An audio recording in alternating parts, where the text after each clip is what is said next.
Snehal startup teaching या चॅनलवरती आपल्या सर्वांचं स्वागत आहे. विद्यार्थी मित्रांनो, महाराष्ट्रातील जे विद्यार्थी स्पर्धा परीक्षा म्हणजेच पोलीस भरतीची तयारी करत आहेत, या सर्व विद्यार्थ्यांकरिता जी वयवाढ आहे आणि जी भरती आहे ती भरती कधी होणार आहे आणि चाचण्या कधी घेतली जाणार आहे, या संदर्भातील जी माहिती आहे ती माहिती आणि अपडेट जे आहे ते अपडेट आपल्या समोर सांगतो आहे. विद्यार्थी मित्रांनो, तत्पूर्वी माझ्या चॅनलला आपण पहिल्यांदा बघत असाल तर माझ्या चॅनलला आपण सबस्क्राईब करा, जेणेकरून येणारे जे अपडेट्स असतील ते अपडेट आपल्या या चॅनलला मिळत राहतील. विद्यार्थी मित्रांनो, बघा, आपल्याला माहिती आहे की ज्या हालचाली आहेत, अहवाल म्हणजे ज्या जागेच्या संदर्भात अहवाल मागवला जात आहे आणि संपूर्ण जे हेडक्वार्टर्स आहेत त्या त्या विभागाचे तिथली सर्व माहिती सुद्धा पोहोचलेली आहे आणि या माध्यमातून विषय सुद्धा घेतल्या जात आहे आणि ज्या जागा आहेत, ज्या ग्राउंड आहेत ते कसे आहेत ते सुद्धा आपल्याला बघितले जात आहे.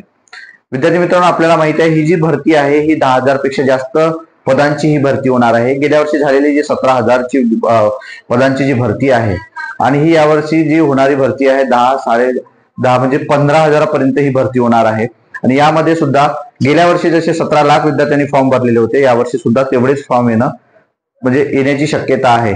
मग यामध्ये आपण टिकलो पाहिजे. यामध्ये टिकण्यासाठी आपल्याला अभ्यास करणं गरजेचं आहे. नुकताच 12वीचा रिझल्ट लागलेला आहे, पण वयवाढीच्या संदर्भात जे विद्यार्थी जे अभ्यास करत आहेत, गेल्या वर्षी जे विद्यार्थी होते त्यांच्या वयवाढीचा प्रश्न हा तेव्हापासून रेंगाळत आहे. आणि जो वयवाढीचा जो होता प्रश्न तो आपले देवेंद्रजी फडणवीस यांनी म्हटलं होतं की ही जी वयवाढ आहे हे आम्ही करू, म्हणजे त्यांनी सकारात्मक होते. परंतु अजूनपर्यंत कोणतेही परिपत्रक त्या ठिकाणी आलेलं नाही आहे. कारण जेव्हापर्यंत हे परिपत्रक येणार नाही तेव्हापर्यंत आपण वयवाढ झाली आहे असंही आपण ग्राह्य पकडू शकत नाही.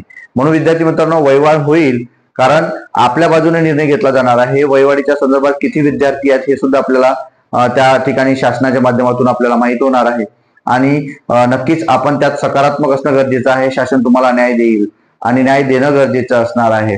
कारण जे विद्यार्थी गेल्या 2-4 वर्षापासून 5 वर्षापासून अभ्यास करत आहेत आणि त्यांचे एज पार झालेला आहे, त्यात त्यांचा दोष नाही. तर जी कोविड मधली जी भरती असेल किंवा मग इतर जे गेलेली जी वर्ष आहेत किंवा कमी जागा काढलेली जी वर्ष आहेत त्यामध्ये त्या विद्यार्थ्यांचं मात्र नुकसान होणार आहे.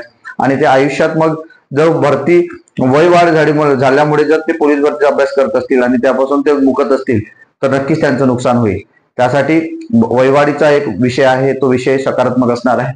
दुसरा विषय असा आहे की भरती जी आहे ती भरती आणि चाचण्या, तर ऑगस्ट नंतर आपली जाहिरात येईल आणि त्या जाहिरातीमध्ये सुद्धा महत्वाचा विषय असणार असं की आहे की सप्टेंबरमध्ये किंवा ऑगस्टच्या एंडिंगला किंवा सप्टेंबरमध्ये ही भरती होईल. फिजिकल होईल आपलं. विद्यार्थी मित्रांनो, कारण आता तर नाही होऊ शकत, परंतु अहवाल जे मागितलेला आहे म्हणजे हालचाली सुरू आहेत हे आपल्याला ग्राह्य पकडायचं आहे आणि त्यानुसार आपली तयारी करायची आहे. आपल्याकडे राहिलेले जे काही 5 महिने आहेत किंवा 6 महिने आहेत यामध्ये फुल टाइम आपल्याला अभ्यास करायचा आहे, फुल टाइम आपल्याला फिजिकल करायची आहे आणि येत्या पोलीस भरतीमध्ये 2025च्या आपल्याला त्या ठिकाणी पोलीस प्रशासनामध्ये रुजू व्हायच्या. विद्यार्थी मित्रांनो, हे स्वप्न आपल्या सर्वांना बाळगायचे आहे.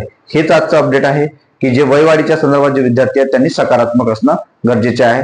नक्कीच आपली वयवाढ होईल. विद्यार्थी मित्रांनो, जे शब्द बोललेले आहेत ते सरकार पाळण्याचा नक्कीच प्रयत्न करतील असं आपल्याला सुद्धा आशा ठेवणं गरजेचं आहे. आपल्याला हे अपडेट कसं वाटलं हे नक्की कमेंट बॉक्समध्ये कळवा आणि अशाच अपडेट करता माझ्या चॅनलला आपण सबस्क्राईब करा. धन्यवाद.